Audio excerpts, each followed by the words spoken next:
100 बात की बात।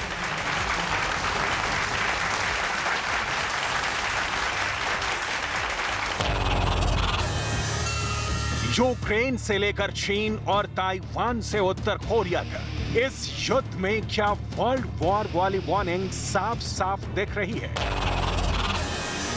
किसके पास है परमाणु वाला कटप्पा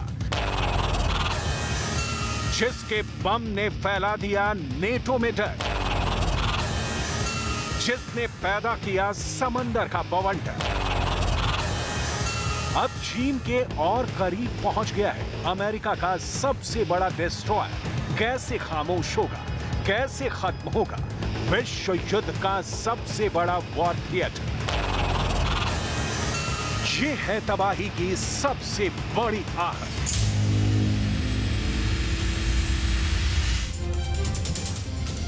दुनिया को बहुत बड़ी तबाही की आहट सुनाई दे रही है।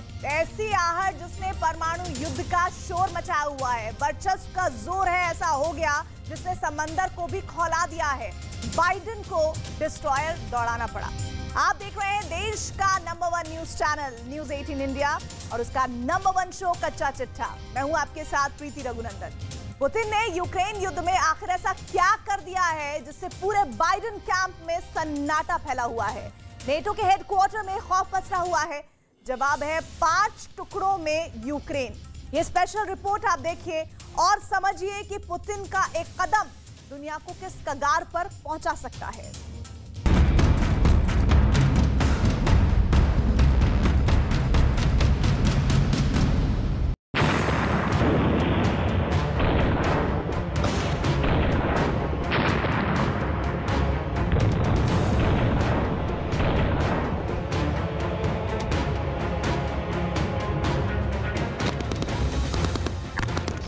ये यूक्रेन युद्ध का एक्सक्लूसिव वीडियो है। इस एक्सक्लूसिव वीडियो में लाइव वॉर कैद है। यूक्रेन युद्ध में फ्रंट लाइन पर ऐसी ही गोलीबारी हो रही है।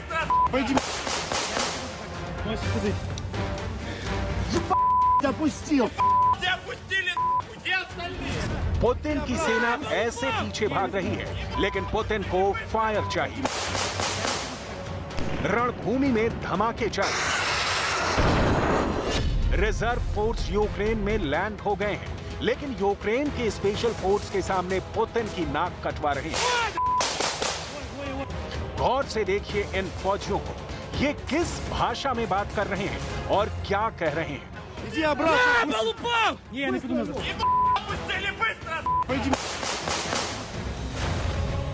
कुछ समझे आप, कुछ अंदाजा लगाया आपने। यूक्रेन की धरती पर एक तरफ रूस की रिजर्व फोर्स है और उनको खदेड़ते दूसरी तरफ है यूक्रेन के स्पेशल फोर्स।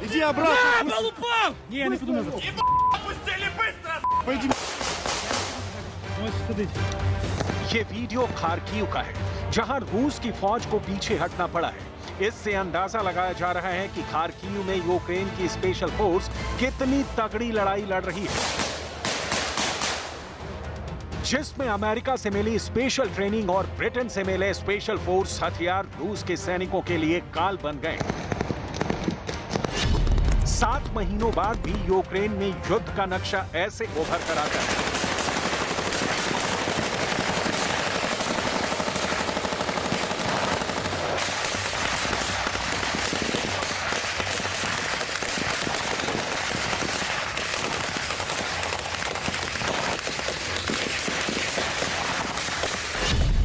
खार्किव में रूस भले ही पीछे हटने को मजबूर हो गया लेकिन सेवेरोडोनेत्स्क, लुहांस्क, डोनेत्स्क, मारियोपोल से लेकर दक्षिण में खेरसोन तक अभी भी रूस के कब्जे में है। रूस का दावा है कि उसका हमला कम से कम तब तक जारी रहेगा जब तक वो डोनेत्स्क को अपने नक्शे में मिला नहीं लेता।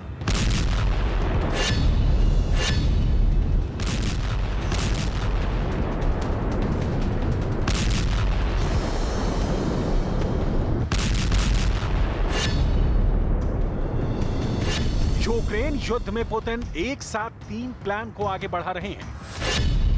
पहला, यूक्रेन में रिजर्व फोर्स भेज युद्ध को जारी रखना। दूसरा, दुश्मन में खौफ भरने के लिए परमाणु युद्ध की चेतावनी देना। और तीसरा, तोप के बदले वोट से यूक्रेन को तोड़ना। पुतिन का रुख और यूक्रेन युद्ध की तस्वीर देख दुनिया मानने लगी है 7 महीने से चल रहे यूक्रेन युद्ध का क्लाइमेक्स आ गया है। अब या तो युद्ध खत्म होगा या फिर आर पार होगा। क्योंकि रूस के राष्ट्रपति व्लादिमीर पुतिन की चेतावनी के बाद नेटो चीफ जेम्स स्टोल्टेनबर्ग का बयान इंटरनेशनल हेडलाइन बनी हुई है। ब्रिटेन के मशहूर अखबार डेली मेल की इस हेडलाइन को देखिए, इसके शब्दों को पढ़िए। इसमें नेटो चीफ जेम्स स्टोल्टेनबर्ग के बयान को हेडलाइन बना साफ साफ शब्दों में लिखा गया है, परमाणु युद्ध कभी नहीं जीता जा सकता है और इसे कभी नहीं लड़ा जाना चाहिए।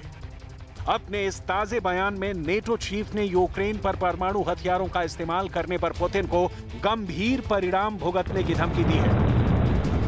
जेम्स स्टोल्टेनबर्ग के इस बयान से साफ है कि अब नेटो को भी लगने लगा है कि पुतिन परमाणु बम फोड़कर यूक्रेन युद्ध को खत्म कर सकते हैं, जब यूक्रेन की सेना लगातार रूस की सेना को पीछे खदेड़ रही है। आखिर ऐसे वक्त में नेटो प्रमुख को परमाणु युद्ध का खौफ क्यों सता रहा है? आखिर परमाणु बम को लेकर रूस और नेटो एक बार फिर आमने सामने क्यों आ गए हैं? इस सवाल का जवाब पुतिन के उस बयान से मिल जाएगा जिसमें उन्होंने बिना किसी लाग लपेट के नेटो पर निशाना साधा। आगे बढ़ने से पहले पुतिन की वो वार्निंग सुन लीजिए जिसने नेटो चीफ को इतना डरा दिया है। Пошел и ядерный шантаж. Речь идет не только о поощряемых Западом обстрелах Запорожской атомной электростанции, что грозит атомной катастрофой, но и о высказываниях некоторых высокопоставленных представителей ведущих государств НАТО о возможности и допустимости применения против России оружия массового поражения, ядерного оружия. दरअसल पुतिन ने यूक्रेन को मदद दे रहे पश्चिमी देशों पर न्यूक्लियर ब्लैकमेल का आरोप लगाया है। पुतिन ने साफ साफ शब्दों में वार्निंग दे डाली है कि नेटो के कुछ देश और उनके नेता रूस के खिलाफ परमाणु हथियार के इस्तेमाल की धमकी दे रहे हैं। पुतिन को जितना सुनेंगे तो उतनी ही गहराई से आप नेटो चीफ के परमाणु फियर को समझ सकेंगे। Кто позволяет себе такие заявления в отношении России? Хочу напомнить, что наша страна также располагает различными средствами поражения, а по отдельным компонентам и более современными, чем у стран НАТО. И при угрозе территориальной целостности нашей страны для защиты России и нашего народа мы, безусловно, используем все имеющиеся в нашем распоряжении средства. सुना आपने, पुतिन ने पूरी दुनिया के सामने अपना पुराना प्रण दोहराया कि वो रूस की रक्षा के लिए किसी भी हद तक जा सकते हैं। यानी पुतिन ने ये साफ कर दिया है कि अब लक्ष्मण रेखा पार हो गई है, रूस को हल्के में लेना, खतरे से खेलना है। नेटो को रूस अपना जानी दुश्मन मानता है और अमेरिका रूस के पड़ोस में नेटो का विस्तार चाहता है। दरअसल रूस को अपने पड़ोस में नेटो के सैन्य ठिकानों की मौजूदगी पसंद नहीं, क्योंकि ऐसा होने पर रूस सीधे सीधे नेटो के निशाने पर आ जाएगा। यही वजह है कि यूक्रेन युद्ध में अमेरिका ने अपने हथियारों का गोदाम यूक्रेन के लिए खोल दिया। वहीं पुतिन को यूक्रेन युद्ध में मात मंजूर नहीं, चाहे उसके लिए कोई भी कीमत क्यों ना चुकानी पड़े। Граждане России могут быть уверены, территориальная целостность нашей Родины, наша независимость и свобода будут обеспечены. Подчеркну это еще раз. Всеми имеющимися у нас средствами. А те, кто пытаются шантажировать нас ядерным оружием, должны знать, что роза ветров может развернуться и в их сторону. पुतिन के इसी बयान को सुन नेटो भड़का हुआ है। पुतिन के परमाणु प्रहार को लेकर पलटवार पर उतर आया है। नेटो चीफ ने पुतिन को चेतावनी देते हुए कहा है, परमाणु हथियारों का इस्तेमाल बिल्कुल मंजूर नहीं है। ये युद्ध को पूरी तरह से बदल देगा और रूस को पता होना चाहिए कि परमाणु युद्ध नहीं जीता जा सकता है और इसे कभी नहीं लड़ा जाना चाहिए। जब हम रूस राष्ट्रपति पुतिन की ओर से बार बार इस तरह की परमाणु बयानबाजी देखते हैं तो हमें इसे गंभीरता से लेना होगा और इसलिए हम साफ संदेश दे रहे हैं कि रूस को इसके गंभीर परिणाम भुगतने होंगे। साथ ही साथ नेटो ने रूस के कब्जे वाले यूक्रेन में हुई वोटिंग को भी अवैध करार दिया है, लेकिन जनमत में बहुमत मिलने का दावा कर रूस ने यूक्रेन में कब्जे का रास्ता शीशे की तरह साफ कर दिया है।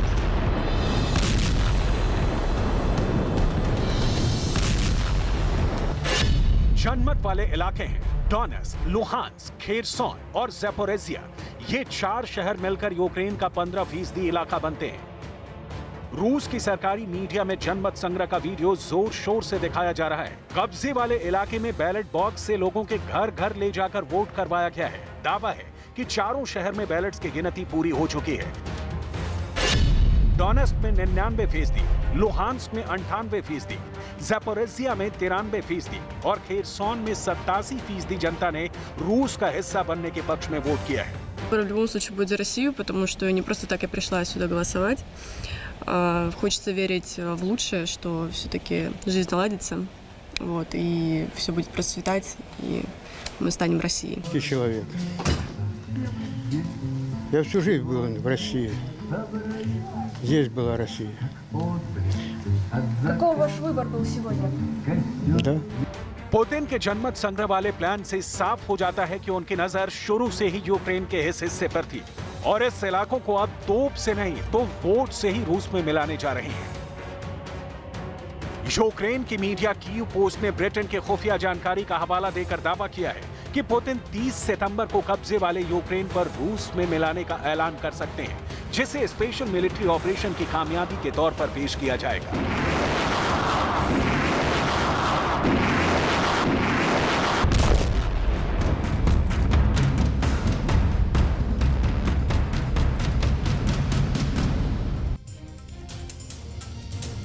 पर बहुत बड़ा आरोप लगा है। यूक्रेन ने दावा किया है कि समंदर के नीचे से गुजरती दुनिया की सबसे बड़ी गैस पाइपलाइन में रूस ने खुद ही ब्लास्ट किया है।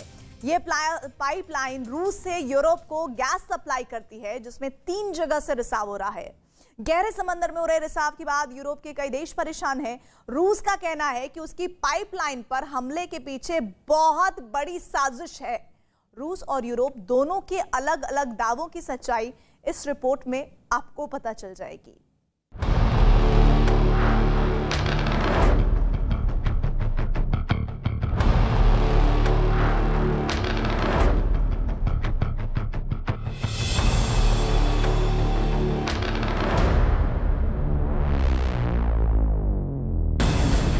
समंदर में किसने रची साजिश? किसने उड़ा दी यूरोप की गैस पाइपलाइन? जल में रूस का सबसे बड़ा दुश्मन कौन?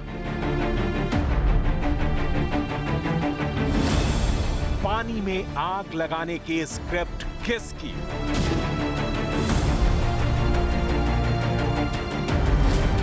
रूस की खुफिया एजेंसी फिर फेल।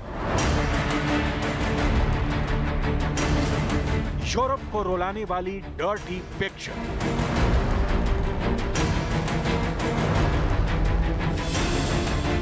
यूक्रेन के शोले समंदर पर बरसे। समंदर की सतह पर निकलते इन बुलबुलों ने दुनिया को खौफ से भर दिया है। दावा किया जा रहा है कि ये बुलबुले साजिशों की बदबू से भरे हैं। समंदर में आग लगाने का षड्यंत्र रचा गया है। समंदर में रूस की शान पर बट्टा लगाने की कोशिश हुई है। बाल्टिक सागर का पानी खौल रहा है। उसके भीतर से उठते गैस के गोले सतह पर पानी का रंग बदल रहे हैं। रूस के राष्ट्रपति व्लादिमीर पुतिन परेशान हैं। डेनमार्क की प्रधानमंत्री मेटे फ्रेडरिक्सन चिंतित हैं। स्वीडन की प्रधानमंत्री हल्कान है। रूस से जर्मनी जाने वाली गैस पाइपलाइन नॉर्ड स्ट्रीम 1 में धमाका हो गया है।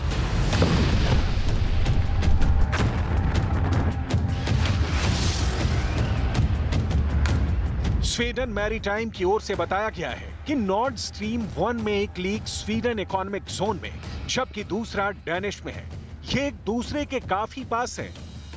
Well, we heard this morning, of course, about this leak, and so when we saw that the location and our automatic locations, we have 2 systems running in parallel, and both of them located this very close to each other, and so it was very clear that this actually, was a true location. And then we started looking at it and saw that this is a blast. It's a fairly sizable blast, and so close to this area where the leak is occurring.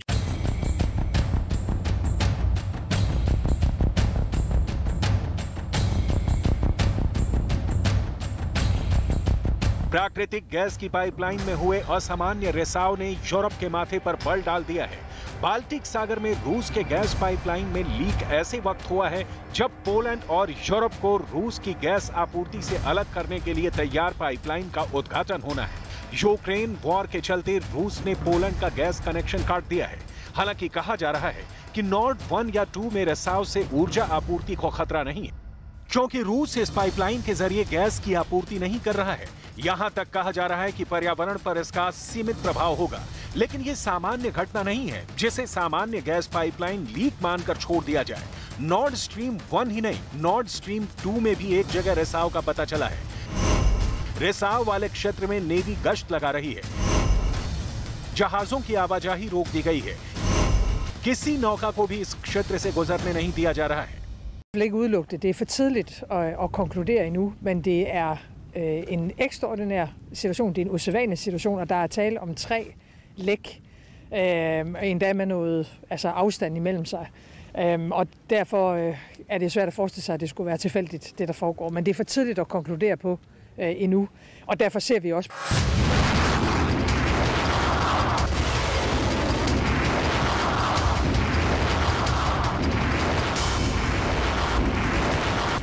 Ukraine से जंग के बाद रूस ने अपने कारगर हथियार के तौर पर गैस का इस्तेमाल किया है। यूरोप को भारी सर्दी से बचाने वाली रूस की गैस भंडार की सप्लाई को लेकर पुतिन ने यूरोप को कई मायनों में झुकने पर मजबूर किया है। ये सही है कि जिस पाइपलाइन में रिसाव हो रहा है उससे गैस की सप्लाई नहीं हो रही है, लेकिन रूस ने जिस तरह से गैस पाइपलाइन के साथ छेड़छाड़ का आरोप लगाया है वो चिंता में डराने वाला है। नॉर्ड स्ट्रीम 1 पश्चिमी रूस में वायबोर्ग से बाल्टिक सागर के जरिए पूर्वोत्तर जर्मनी में लुब्मिन तक जाती है। मतलब बाल्टिक सागर के नीचे से जर्मनी तक गैस पहुंचाई जाती है। ये 1224 किलोमीटर लंबी गैस पाइपलाइन है। हर एक पाइपलाइन 2 लाइनों से बनी है, जिसमें हर एक में 1 लाख पाइपलाइन है। हर एक पाइपलाइन 39 फीट लंबी है। जब यूरोप के कई नेता जानबूझकर गैस पाइपलाइन में धमाके की साजिश का शक जता रहे हैं, यूक्रेन के राष्ट्रपति ज़ेलेंस्की के सलाहकार मिखाइलो पोडोलियाक ने गैस पाइपलाइन में लीक को सीधे तौर पर रूस की साजिश का हिस्सा बताया। बड़े पैमाने पर गैस लीक और कुछ नहीं है, इसे रूस ने प्लान किया है और यह आक्रमण की कार्रवाई है यूरोप के खिलाफ। रूस आर्थिक रूप से यूरोप को नुकसान पहुंचाना चाहता है और सर्दियों से पहले यूरोप में खौफ भरना चाहता है। नॉर्ड स्ट्रीम 1 में 2 और नॉर्ड स्ट्रीम 2 गैस पाइपलाइन पर पहले भी चर्चा हुई, लिहाजा इसे और विस्तार में समझना बहुत जरूरी है, क्योंकि ये एक भौगोलिक तथ्य है कि जब सर्दी पड़ेगी तो यूरोप को रूस के गैस की जरूरत पड़ेगी। और अगर यूक्रेन के दावे के मुताबिक खुद रूस ने अपनी पाइपलाइन तबाह की है तो इसके पीछे बड़ा मकसद होगा। इसकी पूरी डिटेल आपको दिखाएं, उससे पहले रूस के इस अति महत्वपूर्ण गैस पाइपलाइन की डिटेल जान लीजिए। नॉर्ड स्ट्रीम 1 पाइपलाइन की शुरुआत 2012 में हुई। नॉर्ड स्ट्रीम दुनिया की समंदर के अंदर बिछी सबसे बड़ी पाइपलाइन है। नॉर्ड स्ट्रीम 2 पाइपलाइन का काम सितंबर 2021 में पूरा हुआ। नॉर्ड स्ट्रीम 1 की सालाना क्षमता 1.9 ट्रिलियन क्यूबिक फीट की है। इसमें इतना ही गैस नॉर्ड स्ट्रीम 2 पाइपलाइन की जोड़ दें तो नॉर्ड स्ट्रीम की सालाना क्षमता हो जाएगी करीब 4 ट्रिलियन क्यूबिक फीट की।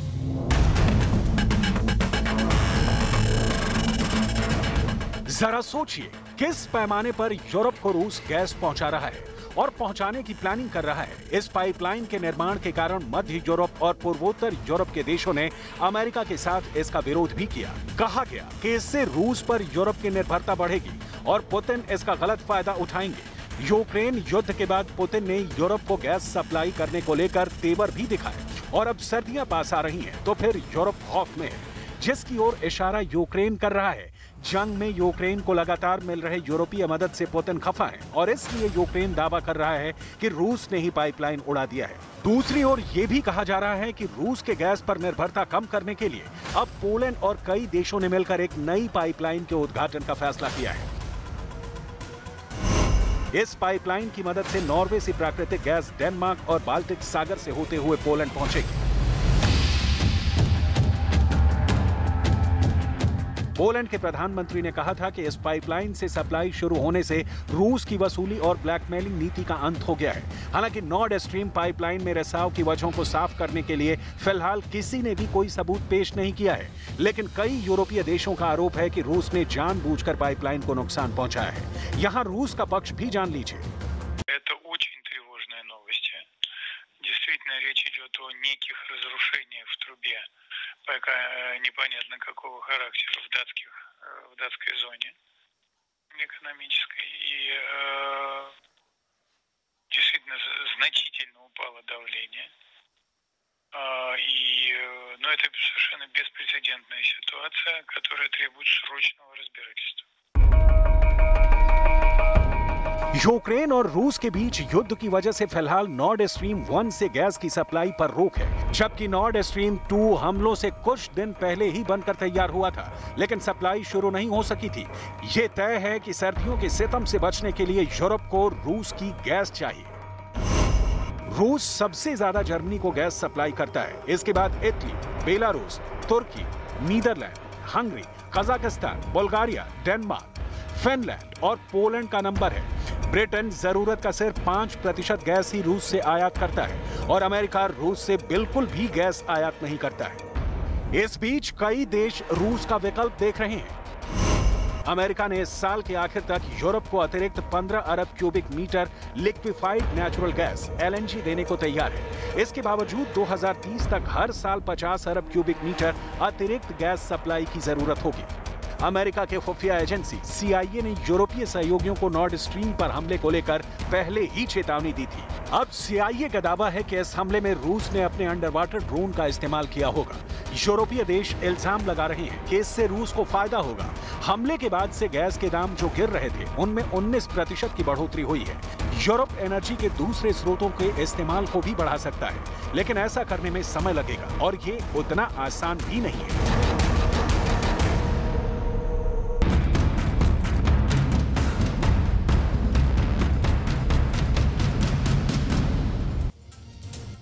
कच्चा चिट्ठा में अब बात ड्रैगन के डिस्ट्रॉयर की, यानी अमेरिका का वो हथियार जो चीन की नेवी को तबाह करने के लिए तैयार किया गया है। ड्रैगन को डिस्ट्रॉय करना है तो उसकी नेवी को काबू में करना होगा और इसके लिए जरूरी है कि अमेरिका अपना अदृश्य वॉरशिप उसके मुकाबले में उतार दे।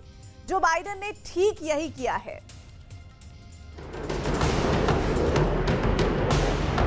आपने F-35 और F-22 जैसा स्टेल्थ फाइटर जेट देखा होगा। आपने अमेरिका का B-2 जैसा खतरनाक स्टेल्थ बॉम्बर देखा होगा।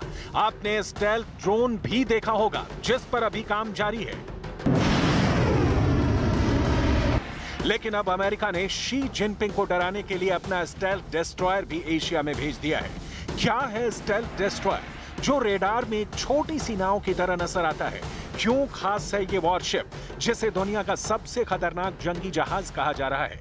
क्योंकि इसके एशिया में पहुंचने से दुनिया में हाइपरसोनिक हथियारों की रेस और तेज होने जा रही है। इसमें बहुत फायर पावर है, बहुत ताकत है और इसकी वजह से चीन में बहुत ज्यादा दहशत है, क्योंकि अब ये स्टेल्थ डिस्ट्रॉयर सबसे बड़े युद्ध की वार्निंग दे रहा है।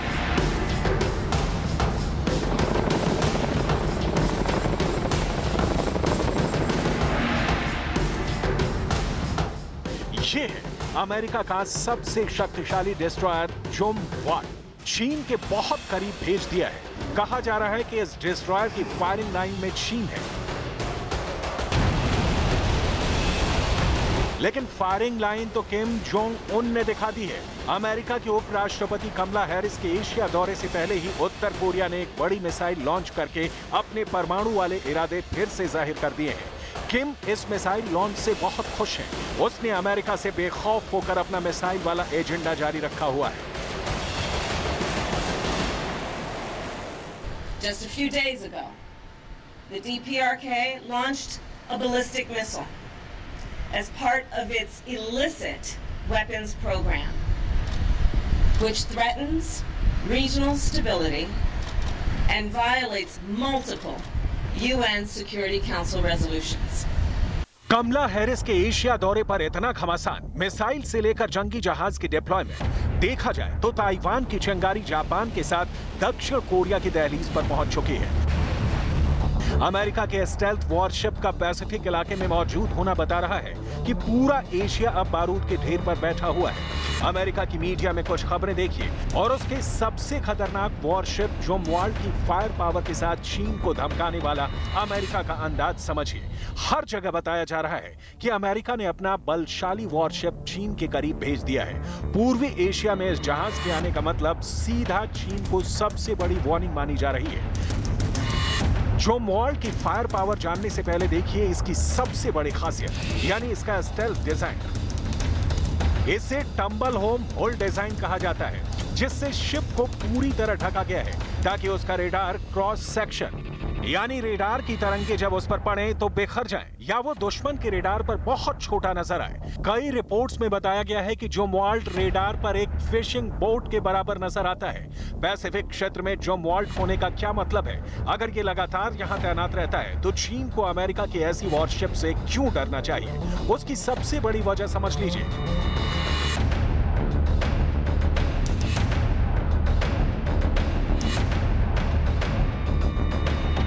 जोमवाल्ड वो जहाज है जिस पर हाइपरसोनिक हथियारों को लगाने की तैयारी चल रही है। अगस्त 2022 की रिपोर्ट है कि जोमवाल्ड को अगले साल यानी 2023 में नए हथियार, जिसे कॉमन हाइपरसोनिक ग्लाइड बॉडी कहा जा रहा है, उससे लैस किया जाएगा। ये एक ऐसा वेपन सिस्टम है जो बूस्टर रॉकेट के जरिए हाइपरसोनिक रफ्तार वाले हथियारों को लॉन्च करता है। ये ऐसा हथियार है जो 20,000 किलोमीटर प्रति घंटे की रफ्तार से वार करेगा और इसके निशाने पर चीन के जमीनी टारगेट के अलावा उसके जंगी जहाज भी होंगे।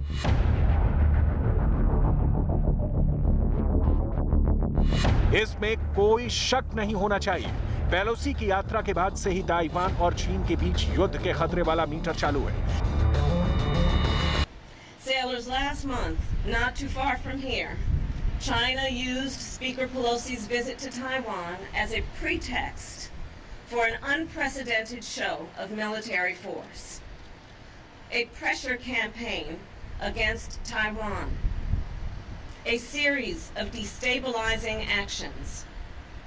And we anticipate continued aggressive behavior from Beijing as it attempts to unilaterally undermine the status quo. America ने जोमवाल्ड जैसे 32 जहाज बनाने का प्लान तैयार किया था, लेकिन बनाए सिर्फ 3। इस वक्त जोमवाल्ड क्लास के 2 डिस्ट्रॉयर एक्टिव हैं। जोमवाल्ड एक 185 मीटर लंबा डिस्ट्रॉयर है जो 16,000 टन का डिस्प्लेसमेंट पैदा करता है। इसके रेडार अमेरिका के किसी भी वॉरशिप पर लगे सबसे शक्तिशाली रेडार है। इसमें आगे पीछे 2 तोप लगी है, फ्रंट डेक पर, बीच में और आसपास जोमवाल्ड में टॉम हॉक जैसे मिसाइल दागने के लिए 80 वर्टिकल लॉन्च सेल्स हैं। इसमें एडवांस्ड गन सिस्टम लगा है जिससे 155 मिलीमीटर के गोले दागे जाते हैं जो 200 किलोमीटर की रेंज तक फायर करती है। इससे मिसाइल सीधा आसमान की तरफ फायर की जाती है और इसके लिए शिप को अपना रुख बदलने की जरूरत नहीं पड़ती। यह अमेरिका का सबसे ज्यादा आधुनिक और सबसे बड़ा डिस्ट्रॉयर है।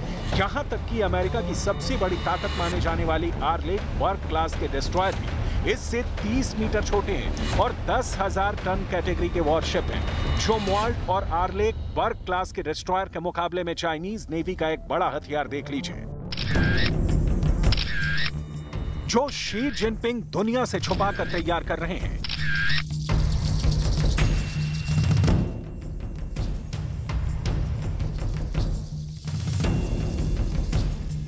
एक, 2, 3, 4 और 5 चीन से लीक हुई बहुत ही सीक्रेट तस्वीरों ने पूरी दुनिया के कान खड़े कर दिए हैं। ये ऐसी तस्वीरें हैं जिसे छुपाने के लिए चीन ने लगातार कोशिश की, लेकिन अब दुनिया के सामने शी जिनपिंग की सैन्य विस्तारवादी नीति की पोल भी खुल चुकी है। जो तस्वीर में दिख रहा है चीन का डालियान शिपयार्ड और यहाँ चुपके ड्रैगन अपना सबसे फेवरेट डिस्ट्रॉयर टाइप 52 का निर्माण करने में लगा है। वो भी 1-2 नहीं बल्कि एक साथ 5 टाइप 52 डिस्ट्रॉयर बनाए जा रहे हैं।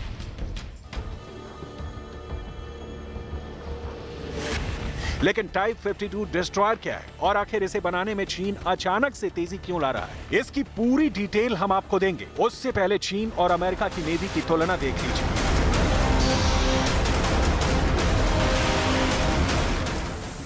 शी जिनपिंग की नौसेना इस वक्त एक बहुत तेजी से उभरती हुई नेवी है और ये साइज के मामले में अमेरिका को भी पीछे छोड़ सकती है। चाइनीज नेवी की फायर पावर को समझना है तो उसकी मौजूदा ताकत को समझना होगा। चीन की नौसेना ने बहुत तेजी से अपने जहाजों की तादाद बढ़ाई है और पिछले 20 सालों में चीन के ये नए जंगी जहाज बनाने के प्रोजेक्ट पर बहुत तेजी से काम किया है। चीन के पास 355 से ज्यादा नेवल शिप है और ये तादाद 400 होने जा रही है, जबकि अमेरिका अब 300 वॉरशिप के साथ दूसरे नंबर की नेवी ही रह गया है।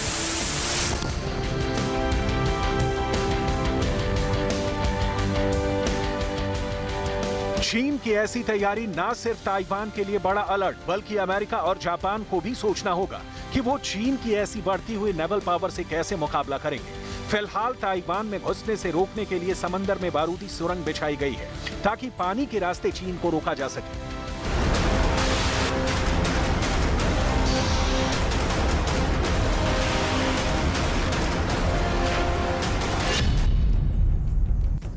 ताइवान ने वो इलाका जो ये चीन और ताइवान के बीच का समुद्री गलियारा ताइवान स्ट्रेट, 180 किलोमीटर चौड़ा ये गलियारा चीन और ताइवान के बीच एक ऐसा जोन है जहां कभी भी युद्ध छिड़ सकता है। चीन इस पर अपना पूरा हक जताता है, जबकि ताइवान और अमेरिका समेत दूसरे आसपास के देश इस पर ऐतराज जताते हैं। China is undermining key elements of the international rules-based order.